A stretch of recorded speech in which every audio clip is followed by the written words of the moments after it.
I'm going back to comments. I'm getting back on the internet full blown. I'm like, I'm done, man. I'm done. I want the quickening. I want the quickening, and I want it over now. I want to be brainwashed. This sounds like a manic episode. The Chinese can have my brain. I'll do whatever they want. What? Just give me my TikTok. Okay. You sound like manic. I know. Okay? I'm coming to a lot of realizations about myself. It's crazy that at 52 I'd start. So we just talked about Bert, I know, but hear me out because just yesterday, 2 Bears 1K finally uploaded a long-awaited episode with both Tom and Bert, and it pretty much exposed just how deep in denial Bert Kreischer really is. It's almost poetic because that episode was clearly recorded before Bert went on the Rich Eisen show and completely embarrassed himself. And so watching this is like finding a boxer's pre-fight interview where they talk about fixing all their bad habits, only to watch them step into the ring days later and get completely destroyed the exact same way. Because in this episode, Bert basically had a full-on therapy session with Tom Segura where he admitted that he finally realized that he does make everything about himself. Shocking, I mean, huge breakthrough, right? But then weeks later, he turns around, goes on Eisen's show and turns it into the Bertcast and bombs. I mean, it's insane. And so at this point, if you're Tom Segura, why even bother? Why waste any more time having these deep conversations with Bert when he doesn't want to change? I mean, the guy resets every week. It's the same self-reflection, same realization, and then boom, completely forgets about it after a few drinks. And so now it is clear that Bert Kreischer is so disconnected from reality that he has now fully accepted that he doesn't need to and doesn't want to change. And why would he? I mean, he's successful, wealthy, and doesn't have any real motivation to self-reflect and change. But this time, it does seem like Tom Segura is finally getting tired of him. So let's get started. I don't even understand myself. Well, I had like a moment where I said to Leanne, I was like, am I a narcissist? I said this in Paris, and she was like, no, you're not a narcissist. I go, would a narcissist know it, though? Like, does a narcissist go like, no, I'm not a narcissist? Or they go, yeah, I'm a narcissist. It's wild. That's an actually interesting question. I feel like most of the time the person would reject the notion. They would be like, Really? I would think so. They wouldn't question it. Yeah. See, a narcissist may be aware that others perceive them that way. They do not often see their behavior as problematic and therefore may not consider themselves to be a narcissist. Essentially, they may know their reputation, but not necessarily view their traits as negative, justifying them as their signs of greatness instead. I wonder what I have. Do you mean like a behavioral thing? Yeah.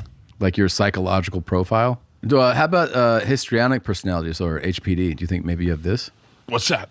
Well, here's the symptoms. Attention seeking, being uncomfortable. Okay, hold on. Go slow. Okay. Being uncomfortable when not the center of attention and acting out to get it. Everyone shut the up, okay? Okay, I might have that. Keep going. Okay. No, that's pretty cool. So you just took a leisurely trip to Paris? Yeah. Must be nice. Must be nice. Oh. Very relatable. Do you worry about your kids? What if they're like rich kids? I mean, they're such just little dudes who don't care about, I mean, they're of an age where they just don't care about anything but like having fun and breaking things. Now, to be fair, when it comes to family, which at the end of the day is what matters to most, he's definitely one. I mean, he raised a family, provided for them, and gave them a really good lifestyle. And same thing with his career, because technically he does have a YouTube video of him doing stand-up with over 50 million views on YouTube alone, which is insane. Has multiple comedy specials on Netflix, has sold out arenas.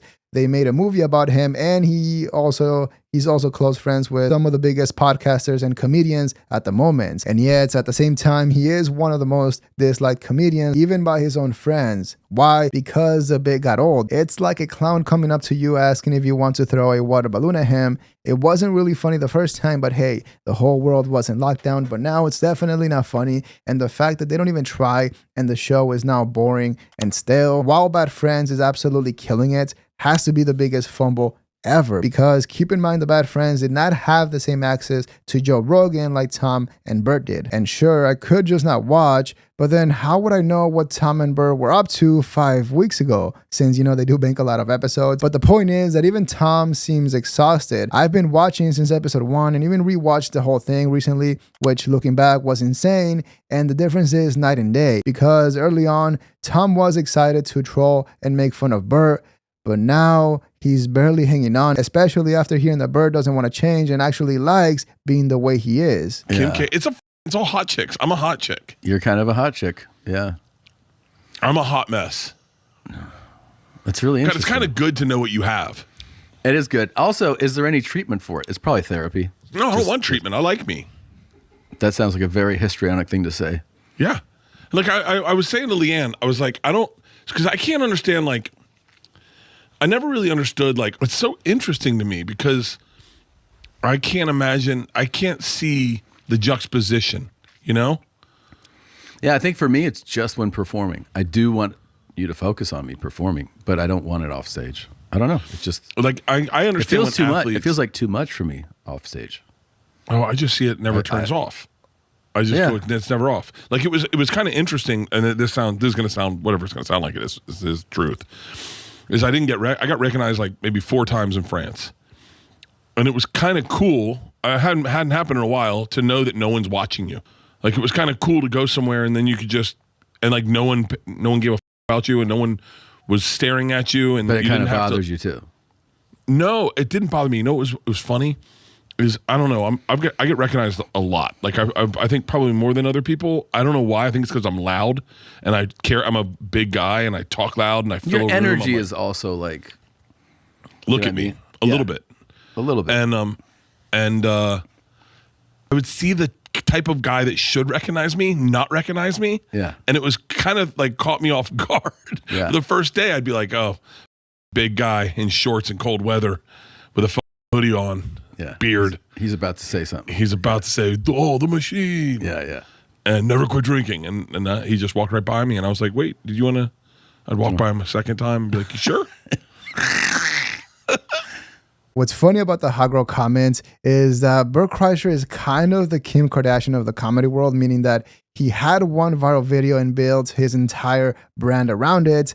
And now thinking about it, they were both shirtless. But unlike Kim Kardashian, Bert Kreischer hasn't been able to handle the fame and all the attention all that well, because keep in mind that their big blow up happened very recently within the last couple of years, and it was a result of the lockdowns ending and them being part of the Rogan sphere, which allowed them to build momentum that whole time while everyone else couldn't work. And since back then, Two Bears One Cave was one of the biggest comedy podcasts available, as soon as everything opened up and comedians were allowed to go on tour, they absolutely killed it. And so in reality, Bert is trying way too hard to make this deeper and more complicated than it really is. It's not rocket science. Every human has a basic need for attention, some more than others. And for celebrities, sure, it can get overwhelming, but it seems like Bert's approach was to simply accept it and let it take over his life. And by the way, don't forget to like the video. It helps out so much and I really appreciate that. Thank you. You really do. I don't know if I've ever met anybody who likes it as much as you. You really like it.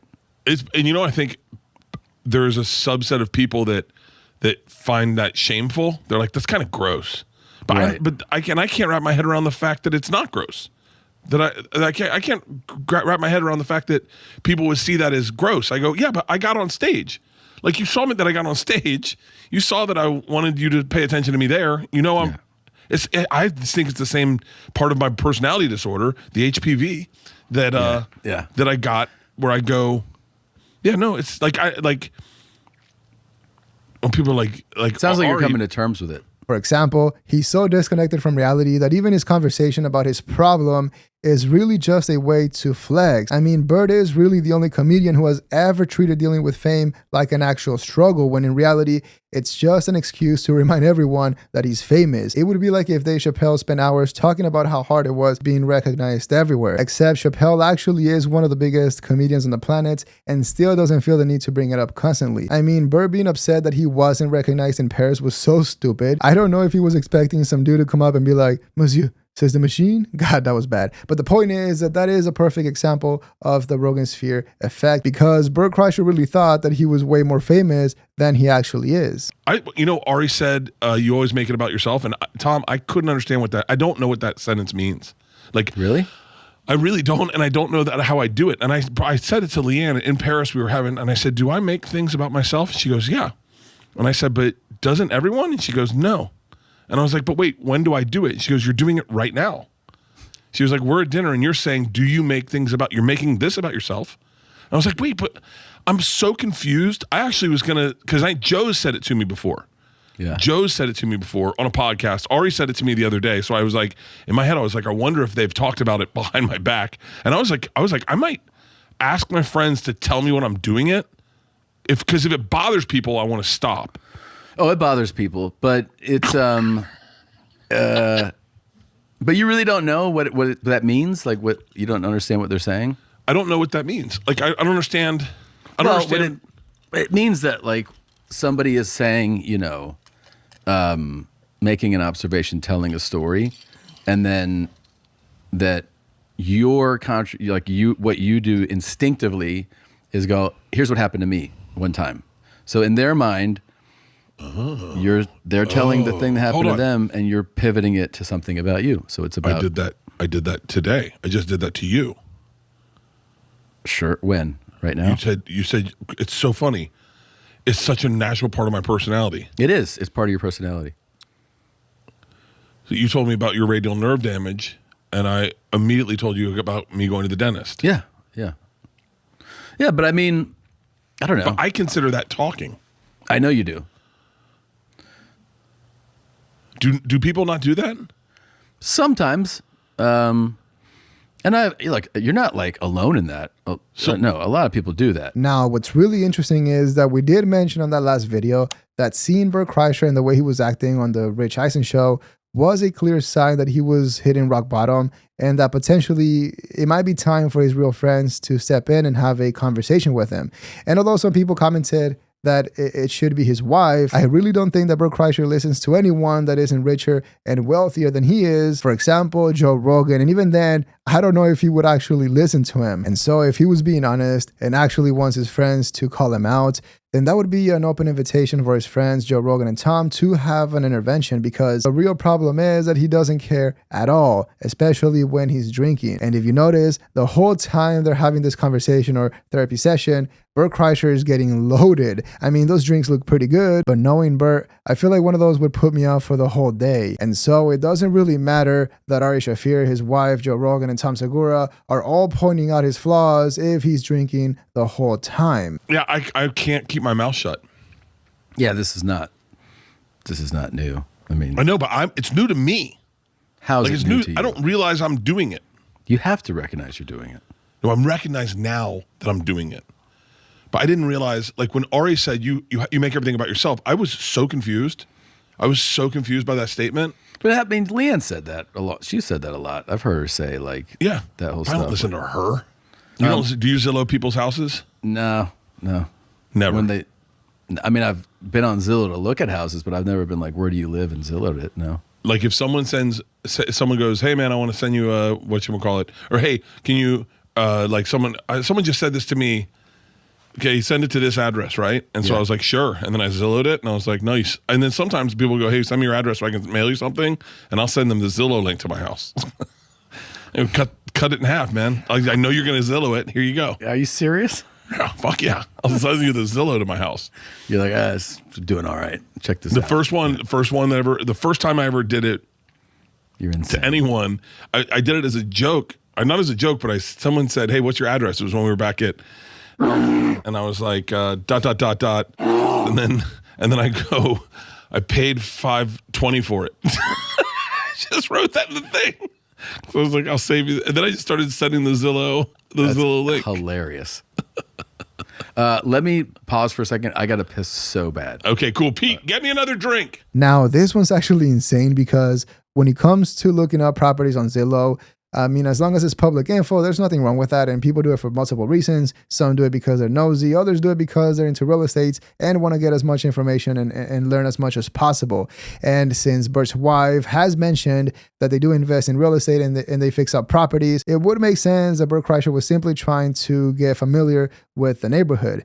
But then when you listen to him talk about how he also sends the Zillow link to his house instead of just the address to people, it made me realize that it wasn't that he was trying to learn the local real estate market, and instead, it seems like he actually uses property values as a way to measure how much he should respect someone and to show off that he's rich, like if driving up to a massive house wasn't obvious enough. And so there is a chance that whenever Bert Kreischer is talking to someone that is not as wealthy or as famous as he is, he doesn't really care about them and feels like they should feel thankful that he's talking to them. And so once again, for that reason, maybe the only person that could actually call him out and have it mean something is Joe Rogan. And even then, it could be similar to what happened with Brendan Schaub by not taking the advice and somehow trying to prove Joe Rogan wrong. But I mean, at that point, I feel like everyone would actually just cut him off because he is actually out of control to the point that even his own friend actually said that he was being manic. How does this guy get so much love on the internet? I'll tell you what, I'm going back into my comments. I'm going to start reading comments again. That's great. That's how bad I've been on the internet. So you're going to start diving in on that now. Yeah, I just started I've stopped reading comments because I was afraid I'd see a bad one. And then I was like, I see bad ones anyway. Like, I don't even need to be on the internet and I'll see a bad one. How does that happen? I go to the fucking, this happened the other day. Not the other day, it was actually a while ago. But I go to this, the heart button, and I go to hit the heart to see, if like anything. And one of the comments was a negative comment. And I'm like, God damn it, I'm not even in the comments. So then I was like, fuck it, I'm reading comments again. I'm going back to comments. I'm getting back on the internet full blown. I'm like, I'm done, man. I'm done. I want the quickening. I want the quickening, and I want it over now. I want to be brainwashed. This sounds like a manic episode. The Chinese can have my brain. I'll do whatever they want. What? Just give me my TikTok. Okay. You sound like manic. I know. Okay? I'm coming to a lot of realizations about myself. It's crazy that at 52 I'd start. What's the other realization? Well, the realization that I got HPD. Yeah. The realization that I do pretty much make everything about myself and that I didn't even know I did it and I didn't even know how to stop it. Well, I think awareness is a big first step. The fact that I'm wildly nervous that a conversation will end. So I'm changing. I'm pulling over a new leaf. Okay. You'll be shocked. Okay. You'll be shocked. I'll be shocked. I think you're going to be blown away by the new Bert. You think so? Now, in my opinion, the reason why Bert Kreischer was having somewhat of a meltdown there at the end is because technically, on paper, Bert Kreischer is one of the biggest comedians at the moment. He is rich, wealthy, and knows a lot of famous people, but he has none of the respect or the power that comes with it. And once again, we have mentioned this before, but this is a common thing with Rogan's feared comedians, meaning that even though he did have the machine story, which was massive, the real reason everything started blowing up and the reason why he was able to sell tickets was because of Joe Rogan. Because keep in mind that it was Joe Rogan that told his fan base to pressure and force Bert Kreischer to tell the machine story on stage. But also on top of that, one viral clip doesn't really sell tickets, and instead, what really pushes tickets is being able to go on Joe Rogan's podcast multiple times and promote your dates. And so it's very easy for comedians like Bert to think that everything they have done is because they're talented and brilliant, but completely forgets that being close to Joe Rogan is actually the main reason. Think about it. How many talented comedians are out there that are 1,000 times funnier than Bert, but will never be close friends with Joe Rogan and don't have access to one of the biggest platforms in the world? All right. Well, I think we learned a lot this episode. I think we did. I feel like this was a pretty good session. Am I just in therapy? This is definitely a therapy session for sure, but I enjoyed it. Did I make this episode all about myself? 100%.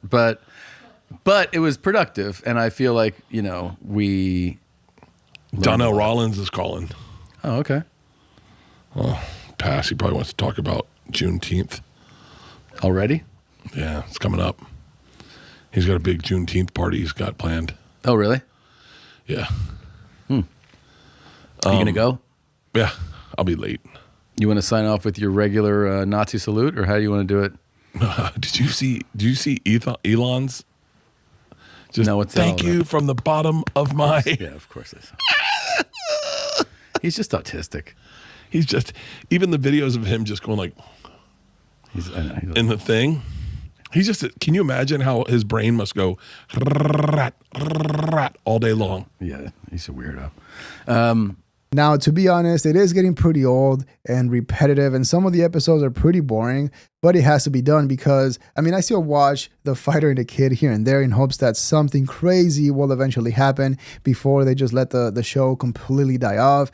And same thing with Two Bears, One Cave. We have said this before, but it really is like watching a car crash fueled by alcohol and narcissism. It's really hard to look away. But let me know what you think in the comments below. Leave a like and subscribe to support the channel. Dislike if you didn't like the video. But that is all we have for today.